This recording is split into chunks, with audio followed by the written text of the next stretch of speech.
오늘 2장 1절과 마찬가지로 오늘 10절도 그러므로 라는 단어로 시작하고 있습니다. 1절에서 9절까지의 말씀을 이어받는 것이죠. 하나님께서 예수 그리스도를 천사보다 조금 못하게 하셔서 죽음의 고난을 받게 하셨고 그로 말미암아 부활의 영광과 존귀로 관을 씌우셨다 말씀하셨습니다. 왜 그렇게 하셨느냐면 만물로 하여금 예수 그리스도에게 복종하게 하기 위해서 그렇게 하셨다라고 말씀하셨습니다. 그렇기 때문에 오늘 10절은 많은 아들들, 즉 예수 그리스도를 주로 시인하는 많은 구원받은 백성들을 구원하기 위해서 예수님이 고난을 받으시고 십자가를 지시고 거기서 거룩한 생명을 버리심으로 구원의 창시자가 되기 위한 조건을 완벽하게 갖추셨다는 말씀입니다. 이 하나님의 구원사역 완성을 위해서 예수님이 취하신 것은 무엇인가? 그 하나님의 계획에 온전히 순종하심으로 하나님의 계획을 성취하신 것입니다. 로마서 5장 17절 이하에는요, 아담의 불순종과 또 예수님의 순종하심을 비교하면서 예수님의 순종이 우리에게 어떤 놀라운 일을 이루어 주셨는가를 말씀하시는데 19절에 이렇게 말씀합니다. 한 사람이 순종하지 아니함으로 많은 사람이 죄인된 것 같이 한 사람의 순종하심으로 많은 사람이 의인이 되었느니라. 지금도 이 한 사람의 순종의 역사는 계속 이어지고 있습니다.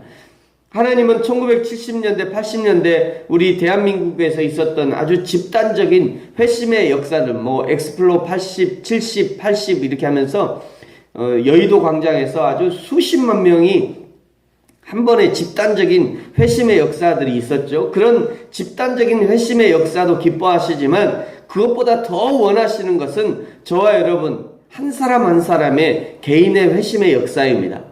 저와 여러분 한 사람이 하나님의 말씀에 회심하고 순종하면 교회가 변하고 가정이 변하고 직장이 변하고 사회와 국가도 변화되는 것입니다.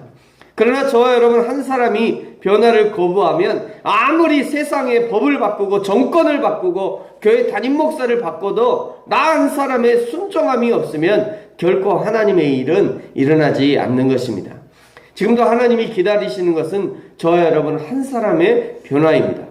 예수님은 자신의 몸을 통해서 예수님의 공생애를 통해서 그것을 보여주신 것이죠. 예수님을 닮는다는 것은 예수님이 하셨던 순종하심을 닮는다는 그런 의미입니다. 그리스도인이 된다는 것은 예수님이 십자가에 죽기까지 순종하셨던 그 순종의 길을 나도 가겠다고 결단을 가지고 그리스도인이 되는 것이죠. 이 예수님의 순종하심으로 우리에게 주어진 놀라운 특권이 있는데요. 그것은 오늘 11절이 말씀합니다. 우리 11절 같이 한번 읽겠습니다. 시작. 거룩하게 하시는 이와 거룩하게 함을 입은 자들이 다 한 근원에서 난지라.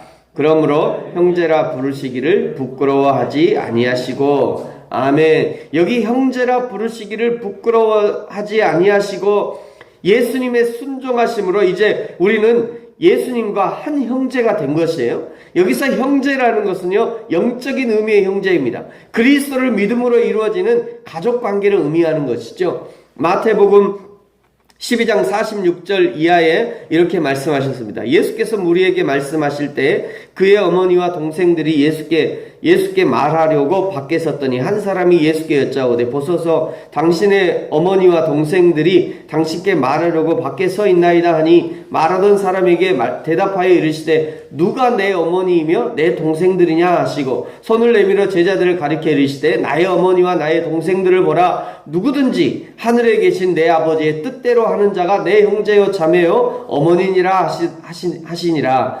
아멘. 그렇다고 해서 교회에서 말이죠, 사회에서 하는 것처럼 형님, 동생, 언니, 오빠 하는 것을 이렇게 부르는 것은 조금 곤란합니다. 교회, 제가 언젠가도 한번 말씀을 드렸습니다만 교회 안에서 형제님, 자매님 하는 것은 사회에서 부르는 형님, 동생과는 차원이 다른 거예요. 교회에서 호칭은요, 그 직분을 불러주는 것이 가장 좋습니다. 집사님, 권사님, 장로님. 가장 높은 것이 뭘까요? 성도님이에요. 성도님이 가장 높아요. 이게 굳이 따지다 보면 성도가 가장 높습니다. 성도가 가장 존귀한 존재예요. 그 다음에 성도를 섬기라고 하나 더 얹어주신 게 뭐예요? 집사죠. 교회를 돌아보라고 책임지라고 하나 더 얹어주신 게 장로고 권사인 거예요. 교회 직분은 누림의 직분이 아니라 섬김의 직분이라는 것을 꼭 기억하시기 바랍니다. 교회 처음 오시는 분이 잘 모르니까, 교회 처음 오시는 분이 이제 잘 모르니까 그냥 권사님한테 뭐 성도님 이러면 굉장히 기분 나빠하시는 분이 계셔요. 사실은 권사보다 더 높은 직분을 불러주는 게 성도. 근데 기분 나빠요. 내가 권사인데 말이지, 내가 장로인데 어디 나를 성도라고 부르고 있냐고. 그건 잘 모르시는 거예요. 그거는. 여러분, 교회에서 가장 존귀한 직분이 성도예요. 그 다음에 성도보다 조금 낮은 게 집사, 조금 낮은 게 권사, 장로, 제일 낮은 게 목사. 뭐 그렇게 되는 겁니다. 이게 올라가는 게 아니에요. 올라가는 직분이 아니라 내려가는 직분이에요. 그러니까 가장 낮아지면 어디까지 낮아지는 거예요? 예수님까지 낮아져요. 예수님처럼 낮아지는 거예요. 그게 교회 직분입니다. 그러므로 여러분, 교회 가시거든 언니, 오빠 이렇게 부르지 마세요. 그 안 됩니다. 형님 이거 안 돼요. 이런 관계 속에서요, 예수님은 하나님을 아버지라 부르는 모든 그리스도인들과 함께 형제 관계를 이루고 가족 중에서도 맏아들이 되신다라고 히브리서 1장 6절이 말씀하시는 것입니다. 사랑하는 성도 여러분, 우리를 형제라 불러주시는 좋으신 주님의 음성을 기쁨으로 듣고 순종함으로 화답하는 저와 여러분이 되어지기를 예수님의 이름으로 축복합니다. 예수님이 영으로는 하나님과 동일하시면서도 육은 우리와 같은 육체를 가지신 이유가 무엇이냐? 오늘 14절 15절이 말씀합니다. 우리 14절 15절 같이 한번 읽겠습니다. 시작. 자녀들은 혈과 육에 속하였음에 그도 또한 같은 모양으로 혈과 육을 함께 지니심은 죽음을 통하여 죽음의 세력을 잡은 자 곧 마귀를 멸하시며 또 죽기를 무서워하므로 한평생 매어 종노릇하는 모든 자들을 놓아주려 하심이니. 아멘. 예수님이 마귀의 권세를 무효화시킨 방법은 죽음을 통하여, 즉 자신의 죽음을 통해서 무효화시키셨습니다. 그래서 예수님이 십자가에 달리실 때 그렇게도 예수님을 죽이려고 했던 사단 마귀가 정작 예수님이 십자가에 달려 죽으려 하자 어떻게든지 십자가에서 내려와 보라고, 네가 하나님의 아들이거든 한번 그 십자가에서 내려와 봐라, 죽지 말라는 거죠. 그렇게 유혹했습니다. 그러나 예수님은 끝까지 십자가를 감당하셨고 죽으심으로 승리하셨습니다.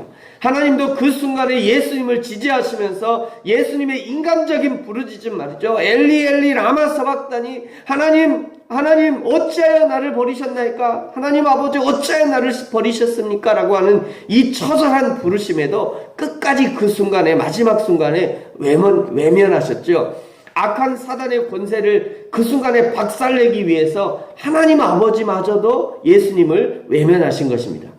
그러므로 그리스도의 죽으심은 인간과 같이 반역에서 비롯된 것이 아니라 하나님의 뜻을 이루는 대속의 죽음이었습니다. 이런 이유로 인해서 10절에서 이 예수 그리스도를 구원의 창시자다라고 부르는 것입니다. 결국 이런 예수님의 인간 구원의 일련의 과정, 즉 하늘의 하나님이 인간의 몸을 입으시고 이 땅에 오시고 어린아이의 몸으로 자라시고 한 가정을 책임지시고 공생애를 시작하시고 인간의 연약함을 이해하시고 결국 잡히시고 채찍에 맞으시고 십자가를 지시고 죽으시기까지 한 이 모든 과정을 겪으셔야만 했던 이 이유가 무엇이냐? 오늘 17절 18절이 말씀합니다. 같이 한번 17절 18절 같이 읽겠습니다. 시작. 그러므로 그가 범사의 형제들과 같이 되심이 마땅하도다. 이는 하나님의 일에 자비하고 신실한 대제사장이 되어 백성의 죄를 속량하려 하심이라. 그가 시험을 받아 고난을 당하셨은즉 시험 받는 자들을 능히 도우실 수 있느니라. 아멘. 저와 여러분을 능히 돕기 위해서 그렇게 하신 거예요. 저와 여러분은 완벽하게 이해하기 위해서, 우리를 완벽하게 이해하기 위해서 우리의 인간의 삶 속으로 들어오신 것입니다.